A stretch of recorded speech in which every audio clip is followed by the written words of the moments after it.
السلام علیکم ورحمۃ اللہ وبرکاتہ، نحمدہ ونصلی علی رسولہ الکریم، اما بعد فاعوذ باللہ من الشیطان الرجیم، بسم اللہ الرحمن الرحیم، رب اشرح لی صدری ویسر لی امری واحلل عقدۃ من لسانی یفقہوا قولی۔ قیامت کا دن، قیامت کے دن کیا ہوگا؟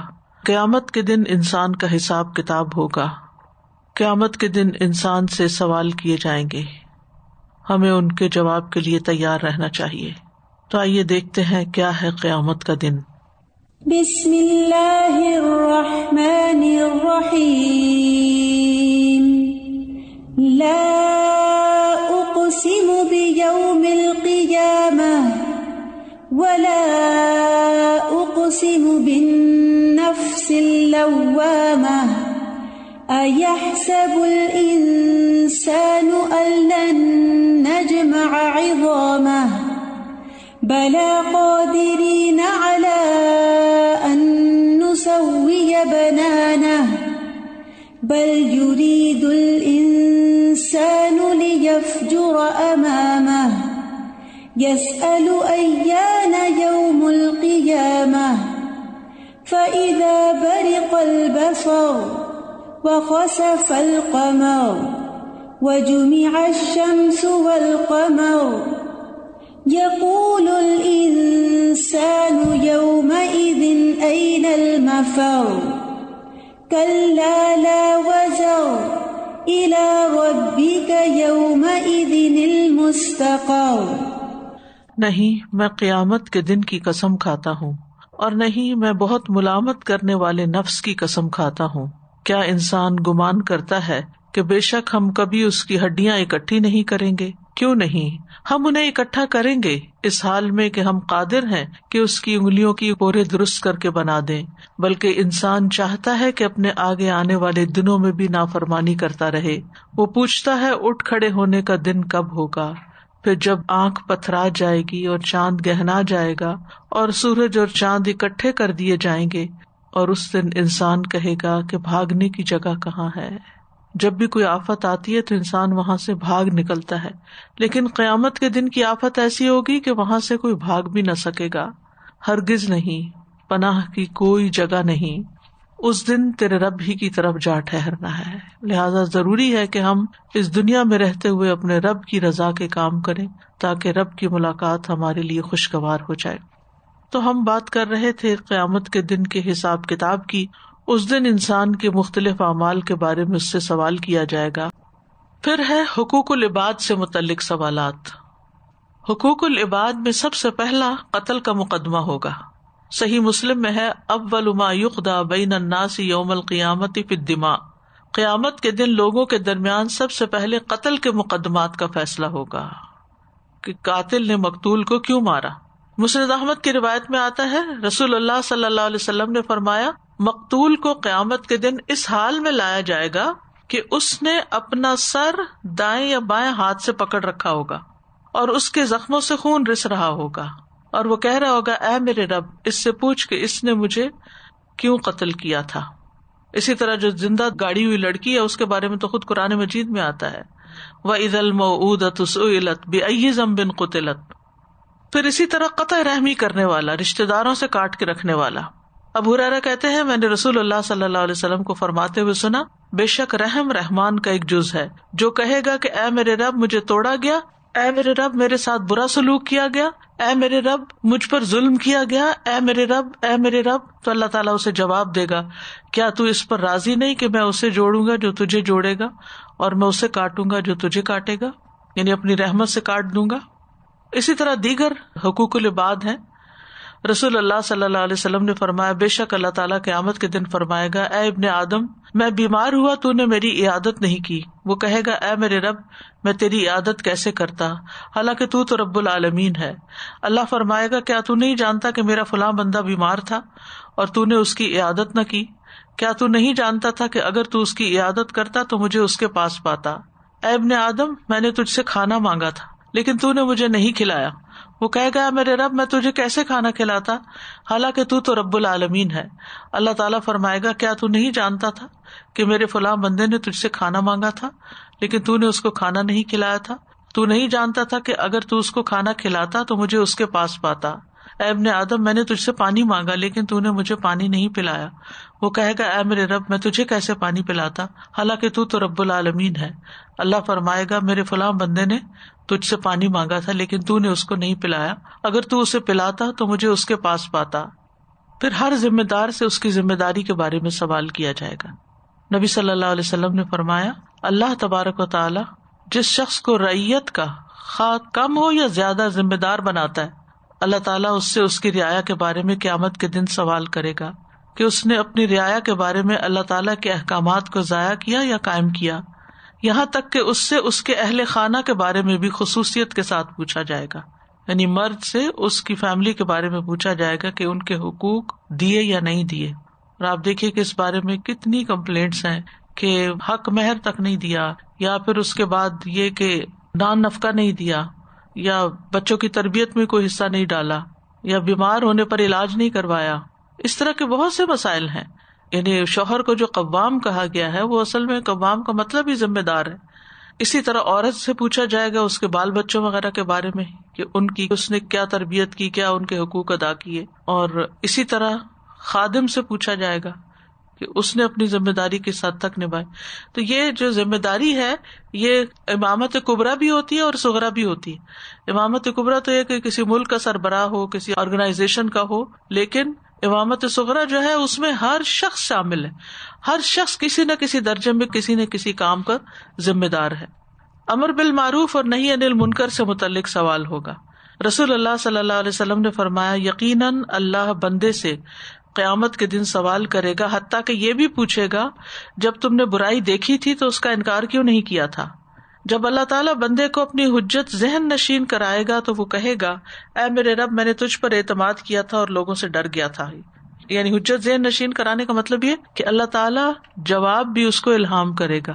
جواب کیا ہے؟ جو حقیقت ہے کہ ہم بعض اوقات دیکھتے ہیں کوئی غلط کر رہا ہے اور بول نہیں سکتے کیونکہ ہمیں لوگوں سے ڈر لگتا ہے کہ اس میں بڑا فساد پھیل جائے گا. تو جہاں تک جس کی استطاعت ہو اس حد تک انسان کرے. جیسے وہ کچھ منگولز تھے نا, مسلمان ہو گئے, ان کے جو سپاہی تھے تو وہ شراب پی رہے تھے, تو لوگوں نے آ کے امام ابن تیمیہ سے کہا کہ وہ فلاں جو ہے نا وہ شراب پی رہے تھے. انہوں نے کہا کہ پینے دو. انہوں نے کہا کہ کیوں؟ انہوں نے کہا کہ اگر ان کو اس سے روکو گے اٹھ کے لوگوں کو قتل کرنا شروع کر دیں گے تو وہ زیادہ بڑا جرم ہے. تو اگر آپ کے کسی کو کسی چیز سے روکنے سے رشتے داری کٹ جائے اور ایسا فتنہ فساد پھیلے کہ اس سے کئی لوگ متاثر ہو جائیں. مثلاً بعض اوقات یہ ہوتا ہے کہ اگر شوہر کوئی ایسا کام کر رہے ہیں جو درست نہیں ہے, حرام کی کیٹیگری میں آتا ہے, تو بیوی پیار محبت سے تو کہہ سکتی ہے کہ یہ کام نہ کیا جائے, اپنے طور پر حکمت سے سمجھا سکتی ہے. لیکن جب دیکھے کہ اس سے گھر میں لڑائی فساد اور پھر اس سے بچوں کے متاثر ہونے کا اندیشہ ہے تو پھر یہ اس کی ذمہ داری میں نہیں آتا, کیونکہ ہر شخص اپنے عمل کا خود ذمہ دار ہے. بہت سے ایسے معاملات ہوتے ہیں گھروں میں کہ جس میں عورتیں جب خاص طور پر دین پڑھ جاتی ہیں تو ان کو وہ چیزیں درست نہیں لگ رہی ہوتی اور وہ بتاتی بھی ہیں لیکن ان کی کوئی سنوائی نہیں ہوتی. تو اس میں ایک حد تک بس ان کو بتانا چاہیے, اس سے پیچھے نہیں پڑ جانا چاہیے. یعنی کہ آپس کے تعلقات کی قطع تعلقی یا حتیٰ کہ بعضوں کے طلاقوں تک نوبت پہنچ جاتی ہے ایسے فتنے فساد میں, تو اس میں انسان کو احتیاط برتنی چاہیے. یعنی اگر منکر کو دور کرنے سے منکر میں اضافہ ہو جائے تو اس منکر کو دور نہیں کرنا چاہیے پھر, یعنی چھوٹا منکر رہے بڑے منکر کی نسبت. پھر آپس میں کیے گئے ظلموں کا حساب کتاب. رسول اللہ صلی اللہ علیہ وسلم نے فرمایا جس نے اپنے کسی بھائی پر ظلم کیا ہو تو اسے چاہیے کہ اس سے دنیا میں ہی معاف کروا لے. کسی کا مال ہڑپ کیا ہو, کسی کی کوئی غیبت چگلی کر کے اس کو پٹوایا ہو یا کسی بھی طرح, اس لیے کہ آخرت میں روپے پیسے نہیں ہوں گے, اس سے پہلے معاف کرا لے کہ اس کے بھائی کے لیے اس کی نیکیوں میں سے حق دلایا جائے گا, اور اگر اس کے پاس نیکیاں نہ ہوں گی تو اس مظلوم بھائی کی برائیاں اس پہ ڈال دی جائیں گی. اسی طرح کسی کا نقصان کرنے پر بھی حساب ہوگا. بعض لوگ ہوتے ہیں دوسروں کی چیز توڑ کے چھپا دیتے ہیں, بتاتے ہی نہیں ہے, تو قیامت کے دن چھپ نہ سکے گا وہ نقصان. اگر کسی کا نقصان ہو گیا ہے, کسی کا برتن ٹوٹ گیا ہے یا اور کسی طرح کا کوئی نقصان ہو گیا آپ سے, تو آپ اس کو بتا دیں کہ مجھے معاف کر دو کہ میرے سے ہو گیا, جان بوجھ کے نہیں کیا لیکن انسانی کمزوری کی وجہ سے ہو گیا, تو دنیا میں ہی معافی کروا لے, ورنہ قیامت کے دن یہ ہے کہ پھر اعمال نامے میں سے نیکیاں نکال کے دینی پڑیں گی. اس سلسلے میں ایک کہانی بھی آتی ہے روایات میں. جابر رضی اللہ عنہ کہتے ہیں کہ جب سمندر کا سفر طے کرنے والے مہاجر رسول اللہ صلی اللہ علیہ وسلم کے پاس واپس پہنچے, نہیں حبشہ سے, تو آپ نے فرمایا تم نے حبشہ میں جو عجیب باتیں دیکھی وہ ہمیں بتاؤ. کیا ہمیں نہیں بتاؤ گے کہ وہاں کیا کیا ڈفرینٹ کلچر یا جو بھی تھا؟ تو اس سے یہ بھی پتا چلتا ہے کہ جیسے کوئی شخص کسی علاقے میں گیا ہے, کوئی چیز اس نے دیکھی ہے تو آ کے اس کو نریٹ کر سکتا ہے, کوئی حرج نہیں. اس سے علم میں اضافہ ہوتا ہے, انسان کا ذہن وسیع ہوتا ہے کہ مختلف لوگ دنیا میں کیسے رہتے ہیں. ان میں سے چند نوجوانوں نے عرض کیا, ضرور ہے اللہ کے رسول, ایک مرتبہ ہم بیٹھے ہوئے تھے کہ ہمارے پاس سے ان کی ایک راہب بوڑھیوں میں سے ایک بڑھیا گزری, بوڑھی عورت جس نے سر پر پانی کا مٹکا اٹھایا ہوا تھا. وہ ان میں سے ایک نوجوان لڑکے کے پاس سے گزری تو اس لڑکے نے اس راہبہ کے کندھوں کے درمیان ہاتھ رکھ کر اسے دھکا دے دیا. وہ گھٹنوں کے بل گری اور مٹکا ٹوٹ گیا. جب وہ اٹھی تو اس کی طرف متوجہ ہو کر کہنے لگی, اے دھوکے باز, تجھے تب پتا چلے گا جب اللہ تعالیٰ حشر کے میدان میں کرسی رکھیں گے اور اولین و آخرین کو جمع فرمائیں گے اور انسانوں کے ہاتھ پاؤں ان کے عملوں کی گواہی دیں گے جو وہ کیا کرتے تھے. پھر تجھے پتا چلے گا کہ کل اللہ کے ہاں میرا اور تمہارا کیا فیصلہ ہوتا ہے. رسول اللہ صلی اللہ علیہ وسلم نے فرمایا, اس بڑھیا نے سچ کہا. کرسچن لوگ تھے نا وہاں پر, ان کے پاس بھی دینی تعلیمات تھی. آپ نے فرمایا اس بڑھیا نے سچ کہا, سچ کہا. اللہ تعالیٰ کیسے اس قوم کو پاک کریں گے جس میں طاقتور سے کمزور کو حق نہیں دلوایا جاتا. اسی طرح یہ ہے کہ جرم اور سزا کو کمپیئر کیا جائے گا کہ کسی نے دنیا میں کسی کے ساتھ اگر زیادتی کی تو وہ پھر قیامت کے دن اس کو دینی پڑے گی.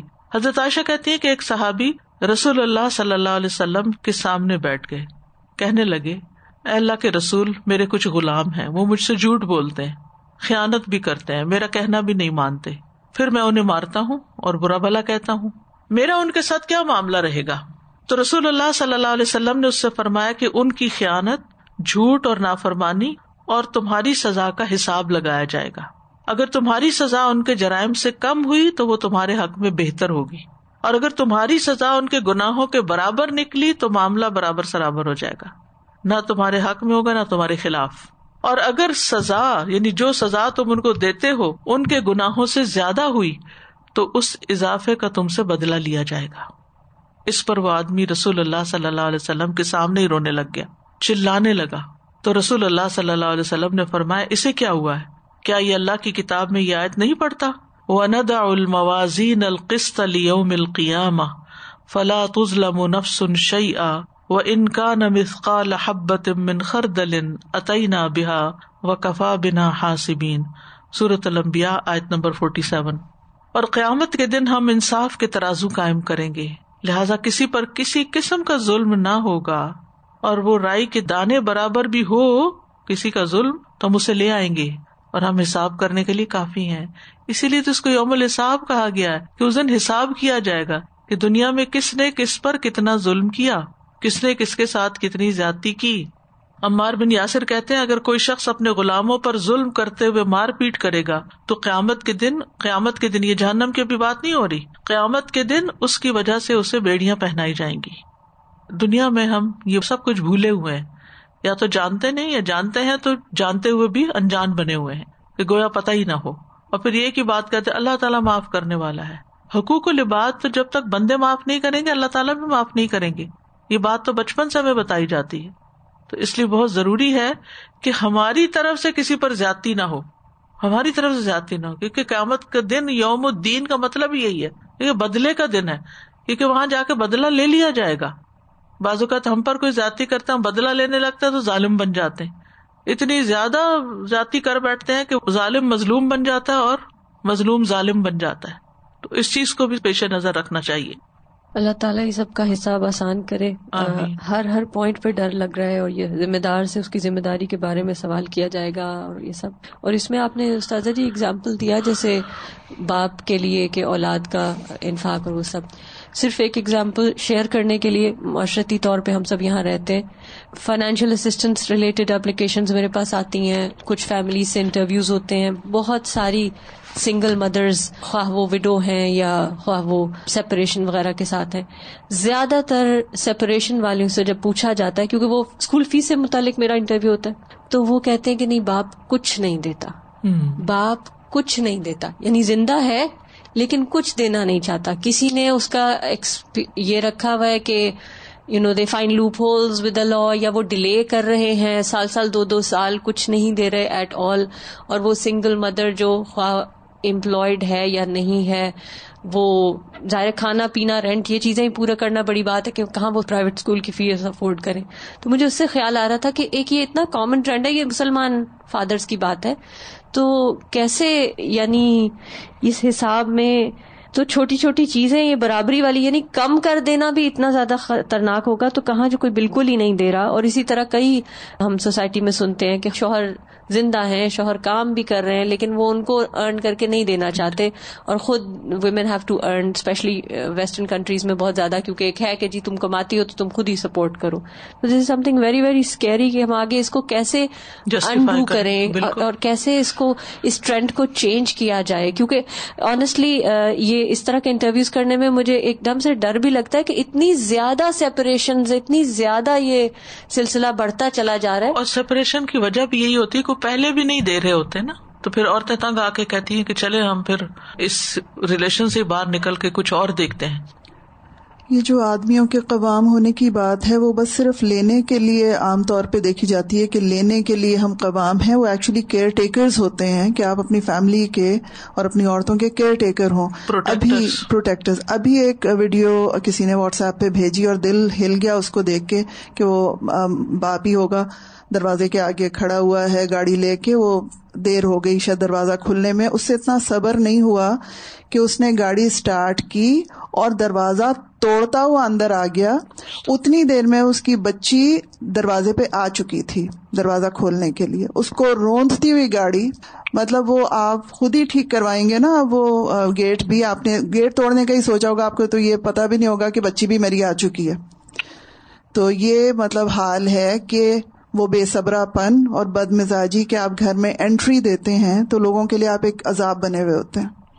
استاذہ جی، ابھی یہ جو آپ نے ذمہ دار اور لوگوں کی بات کی تو میں یہ خیال آ رہا تھا، میں نے کہا کسی کی پروموشن ہوتی ہے تو ہم کتنا سیلیبریٹ کرتے ہیں اور کتنی خوشیاں منائی جاتی ہیں کہ پروموشن ہو گئی ہے، بڑا عہدہ مل گیا. تو یہاں پہ دیکھیں ایک اتنی ذمہ داری بڑھ گئی، اتنا ہی کام بڑھ گیا. اور ایک استاذہ جی سوال تھا بھی، جیسے وہ کسی کا نقصان ہو گیا، کسی کو کوئی برتن ٹوٹ گیا، کچھ ہو گیا، تو بس معذرت ہے یا ریپلیسمنٹ بھی ہے؟ نبی صلی اللہ علیہ وسلم نے تو ریپلیسمنٹ کرائی تھی جب حضرت عائشہ نے ہاتھ مار کے وہ برتن توڑ دیا تھا، الا یہ کہ دوسرا شخص کہے کہ کوئی بات نہیں، ایکسٹرا تھا، ٹھیک ہے.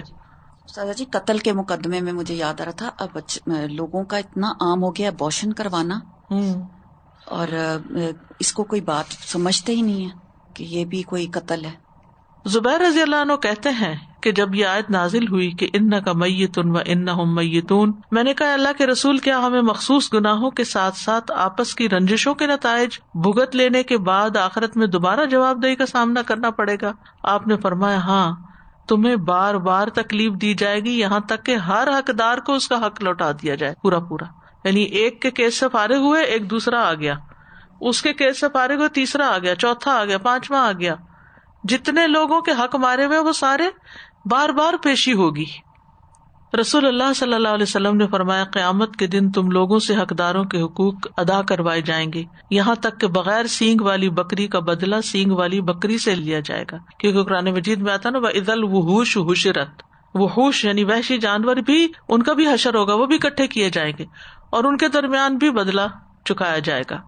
ایک درہم کا بھی حساب ہوگا. رسول اللہ صلی اللہ علیہ وسلم نے فرمایا جس کی موت ایسی حالت میں آئے کہ اس کے ذمہ ایک اشرفی یا ایک درہم بھی ہو تو اس کی ادائیگی اس کی نیکیوں سے کی جائے گی، کیونکہ وہاں اشرفی یا درہم نہیں ہوں گے. تو بعض اوقات ہم کسی کا قرضہ لوٹا رہے ہیں یا کسی کو کوئی چیز لوٹا رہے ہیں تو وہ پوری واپس نہیں کرتے، وہ کہتے کوئی بات نہیں، اچھا چلو یہ چھوڑ دو. پھر دوسرے نے دل سے چھوڑا کہ نہیں چھوڑا یہ بھی تو دیکھنا چاہیے، یعنی معاف کرانا ضروری ہے. رسول اللہ صلی اللہ علیہ وسلم نے فرمایا قیامت کے دن ایک ایسا آدمی آئے گا جسے یہ امید ہوگی کہ وہ اپنی نیکیوں کے بلبوتے پر نجات پا جائے گا. بڑے بڑے نیک کام کیے ہوں گے اس نے جن پر ظلم کیا ہوگا وہ آ کر اس کی نیکیاں لیتے رہیں گے حتیٰ کہ اس کی نیکیاں ختم ہو جائیں گی. لیکن پھر ایک اور مظلوم آ جائے گا. اب اس کی حسنات تو ختم ہو چکی, تو مظلوم کی برائیاں اس کے کھاتے میں ڈال دی جائیں گی. اللہ تعالیٰ محفوظ رکھے. اور امت محمد صلی اللہ علیہ وسلم کا مفلس ترین شخص وہ ہے کہ جس کی نیکیاں لوگوں میں تقسیم کر دی جائیں. آپ نے پوچھا کیا تم جانتے ہو مفلس کون ہے؟ صحابہ نے عرض کیا کیا ہم میں مفلس وہ آدمی ہے جس کے پاس درہم اور مال و اسباب نہ ہو؟ تو رسول اللہ صلی اللہ علیہ وسلم نے فرمایا بے شک قیامت کے دن میری امت کا مفلس وہ آدمی ہوگا جو نماز, روزے, زکوٰۃ وغیرہ سب کچھ لے کر آئے گا, لیکن اس نے دنیا میں کسی کو گالی دی ہوگی, کسی پہ تہمت لگائی ہوگی, کسی کا مال کھایا ہوگا, کسی کا خون بہایا ہوگا, کسی کو مارا ہوگا, یعنی کسی کو زخمی کیا, کسی کو مارا, تو اس کی نیکیوں میں سے اس کو دے دیا جائے گا, اور اس کی نیکیاں ان کے حقوق کی ادائیگی سے پہلے ختم ہو گئی تو ان لوگوں کے گناہ اس آدمی پہ ڈال دیے جائیں گے, پھر اس آدمی کو آگ میں ڈال دیا جائے گا. اسی طرح مجاہد کے پیچھے اس کے گھر والوں سے خیانت کرنے والے کا بدلہ. رسول اللہ صلی اللہ علیہ وسلم نے فرمایا مجاہدین کی عورتوں کی حرمت اور عزت گھروں میں رہنے والوں کے لیے ایسی ہے جیسی ان کی ماؤں کی عزت ہے. کوئی آدمی گھر میں رہنے والوں میں سے ایسا نہیں جو مجاہدین کے کسی آدمی کے گھر میں اس کے بعد نگرانی کرنے والا ہو پھر اس میں خیانت کا مرتکب ہو. اسے قیامت کے دن کھڑا کیا جائے گا, پھر وہ مجاہد اس کے اعمال میں سے جو چاہے گا لے لے گا. اب تمہارا کیا خیال ہے؟ یعنی اللہ کے دین کے لیے جو شخص نکلا ہوا ہے تو پیچھے اس کے بیوی بچے اکیلے ہیں, تو ان کو اگر کوئی لک آفٹر کرنے آتا ہے اور پھر ان کے ساتھ دھوکا کرتا ہے, اس کی بیوی کے ساتھ کوئی برا کرتا ہے یا ان کے مال میں سے کوئی خیانت کرتا ہے, تو یہ تو اور بھی زیادہ برا ہے کہ باقی لوگوں کا تو برابر کیا جائے گا نا, جتنا ظلم ہوگا اتنی نیکی دلوائی جائے گی, لیکن مجاہد کو تو کھڑا کیا جائے گا کہ اب جتنا چاہو تم لے لو. پھر کلمہ گو کو قتل کرنے والے کا حساب. اسامہ کہتے ہیں رسول اللہ صلی اللہ علیہ وسلم نے ہم لوگوں کو ایک مہم میں حرقات قبیلے کی طرف روانہ فرمایا. انہوں نے ہمیں بھانپ لیا اور نکل بھاگے.